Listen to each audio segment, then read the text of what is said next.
Top quality और consistent performance के लिए सिर्फ सिल्वर पंप नाम याद रखना।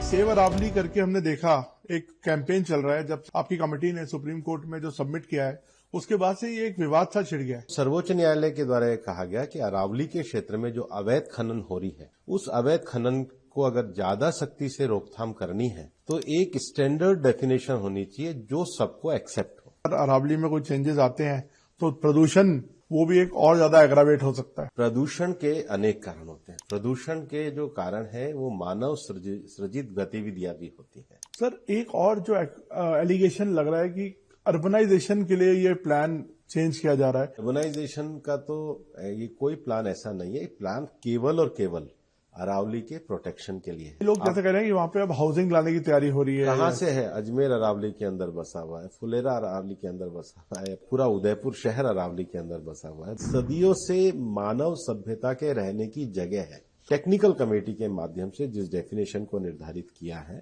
उसमें राज्यों को स्ट्रिक्टर रूल बनाने की आवश्यकता होगी और 90% पार्ट जो है उसमें तो आप माइनिंग एक्टिविटी से बाहर ही हो जाओगे। सुप्रीम कोर्ट ने अपने जजमेंट में 2 बातें कही जो लोग छुपा रहे हैं। पहला, सबसे पहले पैराग्राफ जो है उसमें उन्होंने मिनिस्ट्री ऑफ एनवायरमेंट फॉरेस्ट के ग्रीन अरावली वॉल मूवमेंट को अप्रिशिएट किया। दूसरा, उन्होंने कहा अरावली पहाड़ी और अरावली रेंज क्या होगी। अरावली की जो मेन समस्या है वो अवैध खनन की है। अवैध खनन को रोकने के लिए ये जो डेफिनेशन दी गई है सर्वोच्च न्यायालय के द्वारा दी गई है। तो जो ये डेफिनेशन है ये न्यायालय की बनाई हुई जो कमेटी है जिसमें zoological survey of India, forest survey of India, ministry of environment forest और उसके साथ ही साथ चारों राज्यों ने मिलकर के इसको तय किया है। एक भ्रम और फैलाया जा रहा है कि जी दिल्ली में तो माइनिंग ही अलाउ नहीं है, फरीदाबाद में माइनिंग ही अलाउ नहीं है, गुड़गांव में माइनिंग ही अलाउ नहीं है। सर, एक्टिविस्ट को कहना है कि इसमें कोई ग्रे एरिया है। कोई ग्रे एरिया नहीं। अगर ग्रे एरिया है तो न्यायालय में मामला है, वहां जाकर प्रतिपादित कर दीजिए।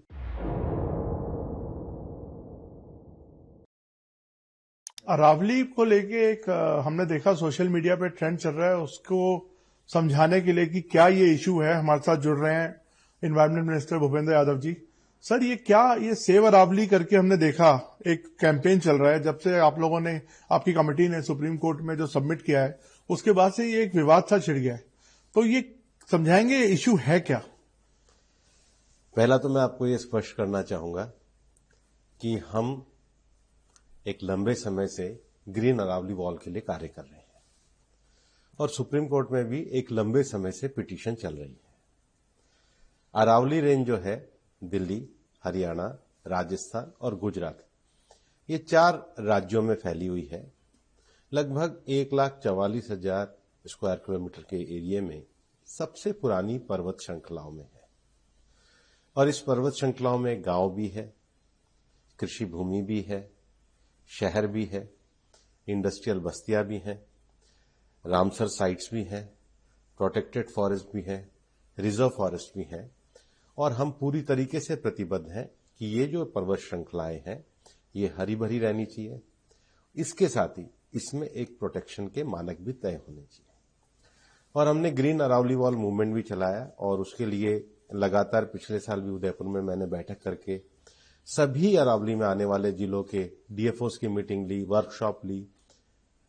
ये जो पिटीशन है ये सुप्रीम कोर्ट में एक लंबे समय से चल रही थी और सर्वोच्च न्यायालय के द्वारा यह कहा गया कि अरावली के क्षेत्र में जो अवैध खनन हो रही है उस अवैध खनन को अगर ज्यादा सख्ती से रोकथाम करनी है तो एक स्टैंडर्ड डेफिनेशन होनी चाहिए जो सबको एक्सेप्ट हो। तो सुप्रीम कोर्ट ने कमेटी के निर्धारित करी जिसमें मिनिस्ट्री ऑफ एनवायरमेंट फॉरेस्ट के सेक्रेटरी भी थे, FSI forest survey of India भी थे, भारत सरकार का सर्वे ऑफ इंडिया है उनके भी सेक्रेटरी थे और जो देश की सारी भू आकृति का जो मैपिंग करते हैं जियोलॉजिकल सर्वे ऑफ इंडिया उसके डायरेक्टर भी थे, प्लस चारों राज्यों की सरकारें थी। अब विषय आता है कि अरावली की जो डेफिनेशन है वो सुप्रीम कोर्ट के सामने रखी गई। सुप्रीम कोर्ट ने अपने जजमेंट में 2 बातें कही जो लोग छुपा रहे हैं। पहला, सबसे पहले पैराग्राफ जो है उसमें उन्होंने मिनिस्ट्री ऑफ एनवायरमेंट फॉरेस्ट के ग्रीन अरावली वॉल मूवमेंट को एप्रिशिएट किया। दूसरा, उन्होंने कहा अरावली पहाड़ी और अरावली रेंज क्या होगी। तो दुनिया भर में जियोलॉजी की जो वैज्ञानिक जो जियोलॉजी में काम करते हैं, भूविज्ञान भू सर्वे विज्ञान में काम करते हैं, तो वहां एक स्टैंडर्ड डेफिनेशन रिचर्ड मार्फी की मानी जाती है कि जो 100 मीटर की ऊंची पहाड़ी होती है उसको पर्वत माना जाता है। ठीक है, अब जब 100 मीटर ऊंची पहाड़ी को पर्वत माना जाता है तो केवल उसकी ऊंचाई पर्वत नहीं होती, ऊंचाई से लेके और धरातल तक, मतलब कोई भी पर्वत श्रृंखला ऐसी ईंट की दीवार की तरह खड़ी नहीं होती, वो एक बड़ी गोलाकार आकृति है। हाँ, उसका धरातल मतलब उसका जो बेस है जी, उसके धरातल से लेके और ऊंचाई तक जो जाएगी वो पूरी की पूरी 100 मीटर संरक्षित है। एक जो भ्रम फैला रहे हैं कि केवल ऊंची पहाड़ियों, उसके साथ में पड़ने वाली उसके धरातल में जो छोटी पहाड़ियां जो स्ट्रक्चर है वो सारा संरक्षित है। फिर एक पहाड़ी जो 100 मीटर की है और दूसरी पहाड़ी जो है उसके बीच में जो आधा किलोमीटर का क्षेत्र है, कितना, आधा किलोमीटर 500, उसमें जमीन है वो भी संरक्षित में आएगा, वो भी अरावली रेंज कहलाएगा। तो फिर भ्रम हुआ कहां पे? अब सुनो ना, तो 90% तो भाग संरक्षित है। दूसरा, अरावली में बहुत बड़ी संख्या में प्रोटेक्टेड फॉरेस्ट है, रिजर्व फॉरेस्ट है, वो भी पूरा इसमें संरक्षित है। फिर जो इको सेंसिटिव जोन है उसका जो 1 किलोमीटर का एरिया है वो भी संरक्षित है। इवन जो ड्राफ्ट इको जोन है उसमें भी सुप्रीम कोर्ट के रेगुलेशन के हिसाब से संरक्षण है। और इसके अलावा अरावली के क्षेत्र में बहुत सारी झीलें भी हैं और कुछ झीलें ऐसी हैं जो हमारी रामसर साइट्स भी है। अब जैसे गुड़गांव में सुल्तानपुर की झील है, अलवर में सरिस्का की झील है, उदयपुर को रामसर साइट्स में पूरा लेक सिटी ही बनाया गया, उसके भी 500 मीटर तक के एरिया जो है संरक्षित क्षेत्र में है। तो इस हिसाब से अरावली में एक एक्टिविटी जो माइनिंग एक्टिविटी भी है वो मैं आपको कह रहा हूं 0.19%, 1% से भी कम एरिया में ही माइनिंग हो पाएगी। और वहां भी माइन को कोई खोला नहीं है, वहां भी कहा गया है कि इसका एक मैनेजमेंट साइंटिफिक प्लान बनाया जाए और अगर कोई नई स्वीकृति भी आती है तो उस नई स्वीकृति को आईसीएफआरई से पहले अनुमति ली जाए। तो ये प्रोसेस को स्ट्रिक्ट किया। अरावली की जो मेन समस्या है वो अवैध खनन की है।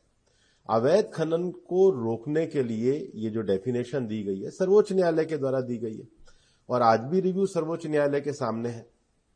तो जो ये डेफिनेशन है ये न्यायालय की बनाई हुई जो कमेटी है जिसमें zoological survey of India, forest survey of India, ministry of environment, forest और उसके साथ ही साथ चारों राज्यों ने मिलकर के इसको तय किया है। ये भारत की सबसे ऊंची और प्राचीन पर्वत श्रृंखला है, बल्कि दिल्ली भी इसी में है। एक भ्रम और फैलाया जा रहा है कि जी दिल्ली में तो माइनिंग ही अलाउ नहीं है, फरीदाबाद में माइनिंग ही अलाउ नहीं है, गुड़गांव में माइनिंग ही अलाउ नहीं है, नूह का भी मुझे नहीं लगता कोई बहुत थोड़ा सा इलाका होगा, इसके बाद रेवाड़ी में थोड़ी सी माइनिंग अलाउ है और हरियाणा में महेंद्रगढ़ में है। फिर अलवर में तो बहुत बड़ा एरिया सरिस्का का एरिया आता है, फिर जयपुर में जमुआ रामगढ़ का बहुत बड़ा एरिया आता है। अजमेर में भी अगर आप आगे जाओगे तो अजमेर में भी जो झील है, मतलब पुष्कर झील है, आनासागर झील है, फाईसागर झील है, सांबर लेक है। तो ये तो पूरा अरावली का जोन है। मैं इसकी जो टोपोग्राफी है, इसकी जो, और नीचे जो गुजरात में बनासकांठा साबरकांठा तक ये जो रेंज आती है पूरी की पूरी संरक्षण में है। और ये जो व्यापक डेफिनेशन होने से, अब स्ट्रिक्ट प्रोविजन होने से 90% भाग तो पूरी तरीके से सुरक्षित है। ये 100 मीटर वाला जो आपने मामला बताया है, ये इसमें भ्रम क्या फैलाया जा रहा है कि ऊपर से और नीचे से? वो कह रहे हैं कि बहुत टेक्निकल है, इसको थोड़ा सा अगर आप बारीकी से। टेक्निकल नहीं है, मैं बहुत स्पष्ट कर रहा हूं। 100 मीटर का अर्थ है पर्वत शिखर से लेके और नीचे धरातल तक, पर्वत शिखर से लेके नीचे धरातल तक, और धरातल तक जहां उसका स्थायी भाग आएगा। तो धरातल में वो पूरा ऐसा नीचे पर्वत एक गोलाकार अंडाकार श्रेणी में उसकी जो सब टहनियां होंगी, जैसे कोई पेड़ है, पेड़ ऊपर 25 मीटर का है लेकिन उसकी जो नीचे जड़े जहां तक है, जहां तक उसका है वो पूरा 100 मीटर। सर, एक्टिविस्ट को कहना है कि इसमें कोई ग्रे एरिया है। कोई ग्रे एरिया नहीं। अगर ग्रे एरिया है तो न्यायालय में मामला है, वहां जाकर प्रतिपादित कर दीजिए। आप आज भी सर्वोच्च न्यायालय में ही विषय है जी, अगर है तो बता दीजिए भाई। आप लोगों में भ्रम क्यों फैला रहे हैं? आप लोगों में झूठ क्यों फैला रहे हैं? और ये तो हुई पर्वत, ये आइडेंटिटी पर्वत एक से और दूसरी श्रृंखला के बीच में 500 मीटर उसमें इवन जमीन का भाग 500 मीटर क्षेत्र में आने वाला भूभाग, तो ये पूरा एक संरक्षण के। और फिर अभी तक क्या था, अरावली के क्षेत्र में डेफिनेशन के अभाव में जो खनन स्वीकृति थी उसमें दाएं बाएं होते थे। मैं आपको अभी भी कह रहा हूं 58% भाग जो है वो तो खेती है, फिर हमारे नगर है, हमारे ग्राम है, हमारी ढाणियां हैं, फिर उसके साथ हमारा प्रोटेक्टेड एरिया, लगभग 20% तो प्रोटेक्टेड एरिया, जिसमें तो आप कर ही नहीं सकते, चाहे वो जमीन हो, छोटी पहाड़ी हो, बड़ी पहाड़ी हो, कर ही नहीं सकते। रामसर साइट्स है, तो ये पूरा प्रोटेक्शन मेजरमेंट जो किया है उसको पूरा एक विशेषज्ञ। तो sir as a environment minister आप ये बता रहे हैं, ये गारंटी दे रहे हैं कि कोई भी नई माइनिंग, अब आपकी जो नई डेफिनेशन है उसके बाद नहीं हो सकती नई माइनिंग। सुप्रीम कोर्ट का जो प्लान है, साइंटिफिक प्लान, पहले साइंटिफिक प्लान होगा, आईसीएफआर होगी, उसके बाद सोचा जाएगा। पर मैं बिल्कुल स्पष्ट रूप से बता रहा हूं 0.19% से ज्यादा में हो ही नहीं पाएगा। पर सर स्कोप तो खुल गया ना, लेकिन जैसे पहले जो नई माइनिंग का स्कोप नहीं था, वो प्रोटेक्टेड एरिया ही था सारा। इस पहले चल ही रही है, इसी के आधार पे परमिशन दी जा रही है। ओके, ये इसी के आधार पे परमिशन दी जा रही थी। ये जो आधार है, ये बेस ये 2006 से, पर वहां क्या था, एनोमली थी। हर राज्य में अलग अलग एनोमली थी और इलीगल माइनिंग थी। रेस्ट्रिक्टेड और प्रोहिबिटेड एरिया का डेफिनेशन क्लियर होने से आप स्ट्रिक्ट मेजरमेंट कर सकते हैं, आप स्ट्रिक्ट कंप्लायंस कर सकते हैं। भूपेंद्र जी, एक और इश्यू है अफॉरेस्टेशन जो हो रही है। वो कह रहे हैं, जो एक्टिविस्ट हैं या जो जानकार हैं, उनका कहना है कि अफॉरेस्टेशन इसका कोई एक इलाज नहीं है, क्योंकि जो उसकी जो अपनी ओरिजिनलिटी है उसका अल्टरनेटिव नहीं हो सकती। अल्टरनेटिव हो ही नहीं सकता, इसलिए अरावली के संरक्षण की आवश्यकता है। अरावली में सबसे प्राचीन जो भूगर्भीय उसकी जो इकाइयां है, लेकिन इसके एक स्वरूप को बनाए रखने के लिए उसका एक प्रोटेक्शन वॉल, ग्रीन वॉल है। केवल चारों तरफ पेड़ लगा देना, जो प्रकृति होती है, ये इकोलॉजी होती है। प्रकृति में ग्रास भी होती है, प्रकृति में झाड़ियां भी होती है, प्रकृति में वनस्पति औषधियां भी होती है। वो एक इकोलॉजी सिस्टम है। और जो हमारे मंत्रालय के द्वारा जो इंटरनेशनल बिग कैट अलायंस बनाया गया, तो बिग कैट अलायंस का अर्थ ये नहीं है कि हम कोई टाइगर का कंजर्वेशन तो करते ही हैं, लेकिन टाइगर तब किसी भी जगह पे रह सकता है जब उसके नीचे का जो प्रे है, उसके नीचे का जो इकोलॉजिकल सिस्टम है। और इकोलॉजिकल सिस्टम भी डियर वगैरह तब सर्वाइव करेंगे जब उनके लिए घास वगैरह होगी। इसलिए आपने ये जो हमने 29 से ज्यादा अभी जो नर्सरियां बनाई है और उसको हर जिले तक हम ले जाने की बात कर रहे हैं।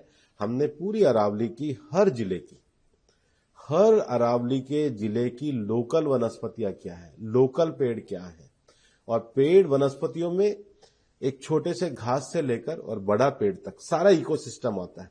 इसलिए मैं केवल पेड़ की बात नहीं करता, इकोलॉजी की बात करता हूं। सर एक और जो मतलब एक एप्रीहेंशन लोगों में है कि जब अगर अरावली में कोई चेंजेस आते हैं तो प्रदूषण जो इस समय बड़ा मुद्दा बना हुआ है, वो भी एक और ज्यादा एग्रावेट हो सकता है। प्रदूषण के अनेक कारण होते हैं। प्रदूषण के जो कारण है वो मानव सृजित गतिविधियां भी होती हैं। प्रदूषण के दो मानक होते हैं, एक PM 2.5, एक PM 10, दोनों चीजें हैं। PM 2.5 में जब कार्बन एमिशन ज्यादा होता है, मतलब जो 2.5 के जो माइक्रो कण है वो ज्यादा क्यों होंगे, क्योंकि या तो ओजोन होगा, लेड होगा, कार्बन होगा, सल्फर होगा। जब ये हवा में इंडस्ट्री के कारण, व्हीकल के कारण, अन्य गतिविधियों के कारण आएंगे, तो पहला विषय होगा। फिर PM 10 में धूल और उसके बड़े कण जो होंगे, इनके मिलाने से दूसरा जो विषय होता है वो मेटेरोलॉजिकल कंडीशन होती है, मौसम विज्ञान की, कि जब हवा चलनी बंद हो जाएगी और ये लगातार इनका उत्सर्जन होता रहेगा तो वो ठहर जाता है। बट सर दिल्ली में तो ना NCR में ना कोई इंडस्ट्री है उस तरह की, और आपने काफी हद तक हम देखते हैं ग्रीन व्हीकल्स का भी चलन हो रहा है। फिर ये पोल्यूशन का क्या वजह है जो मतलब अनएक्सप्लेन्ड है? दिल्ली में अभी सर्वोच्च न्यायालय ने एक अच्छा निर्णय दिया है कि दिल्ली में अच्छे फ्यूल के लिए हम BS6 पे आए थे। BS6 के पहले के जो व्हीकल हैं, जो कि पॉल्यूटेड व्हीकल हैं, उनका जो कोहेसिव प्रोटेक्शन का स्टे था वो विड्रॉ हुआ है। तो एक तो हमें फ्यूचर में, क्योंकि दिल्ली में करोड़ों व्हीकल चलते हैं, टू व्हीलर से लेके और बड़े व्हीकल। तो इसका फ्यूल अगर हम अच्छा प्रयोग करेंगे, उसके लिए उसके जो पर्यावरण के मानक होंगे, वो पहला विषय है। दूसरा विषय है कि दिल्ली में अभी पिछले ही दिनों निर्देश देके हमने स्मार्ट ट्रैफिकिंग पे जोर दिया है।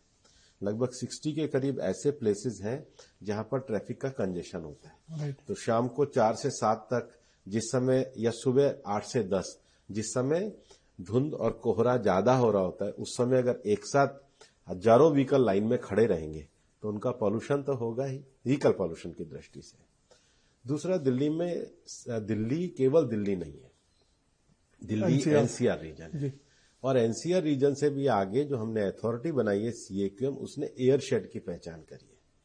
तो उस एयर शेड में लगभग 240 इंडस्ट्रियल एरिया है, और 240 इंडस्ट्रियल एरिया में 3,500 इंडस्ट्री हैं जो रेड और ऑरेंज कैटेगरी की है। ओके। वो जो 3,500 इंडस्ट्री है, उसमें हमने कहा है कि आप डिवाइस लगाइए जिसको मॉनिटरिंग से जोड़ने का काम करेंगे, ताकि आपको ये पता लगे कि आपका ग्राफ कैसा है। मुझे बताते हुए ठीक लग रहा है कि हमने उसमें भी पैनिक नहीं होने दिया है। लगभग 1200 के करीब इंडस्ट्री में डिवाइस लगे हैं, बाकी को 31 दिसंबर का समय दिया है। तीसरा जो बड़ा विषय है वो डस्ट का है। एक बहुत बड़ी जो एक्टिविटी चलती है कंस्ट्रक्शन और डेमोलिशन की चलती है। तो कंस्ट्रक्शन करते हैं तब तो ठीक है, लेकिन आप देखेंगे कि जो डेमोलिशन होता है उसको रखने की कोई जगह नहीं है। तो हमने सीएनडी के रूल्स भी करे हैं, और अभी मैंने गाजियाबाद, नोएडा, फरीदाबाद, गुड़गांव, सोनीपत, एनडीएमसी और एमसीडी, इन 7 अथॉरिटी की अभी पिछले ही हफ्ते अलग अलग मीटिंग ली है, और सबको कहा है कि भाई आप 2026 का 1 जनवरी से लेकर दिसंबर तक का अपना प्लान बनाइए कि हम सीएनडी वेस्ट में ये करेंगे, हम जो गड्ढे खुदे हुए उनके लिए ये करेंगे, एंड टू एंड पेवमेंट के लिए ये करेंगे, ग्रीनिंग के लिए हम क्या करेंगे। फिर जो एक बहुत बड़ा कारण है वो सॉलिड वेस्ट है। जैसे आपका तो इंटरनेशनली भी आप एक्सपोजर है, आप क्या कुछ बाहर की बेस्ट प्रैक्टिस, सॉरी आप मेरा इतना ही रोकेंगे? नहीं करिए, बताइए सर। नहीं प्लीज। तो ये सारे पैमानों पे काम किया।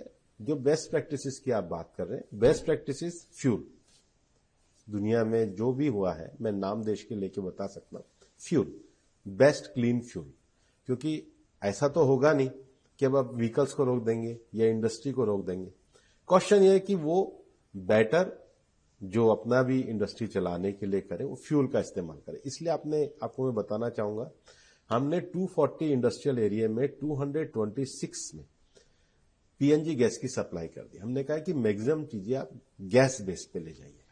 फिर जो हमारे थर्मल पावर है उसमें दिल्ली के आसपास जो है उनका नई टेक्नोलॉजी में वो जाए, उसको हमने बनाने का काम किया। तो फ्यूल एक बड़ा विषय है, ग्रीनिंग बड़ा विषय है, डस्ट मैनेजमेंट एक बड़ा विषय है, और नेशनल क्लीन एयर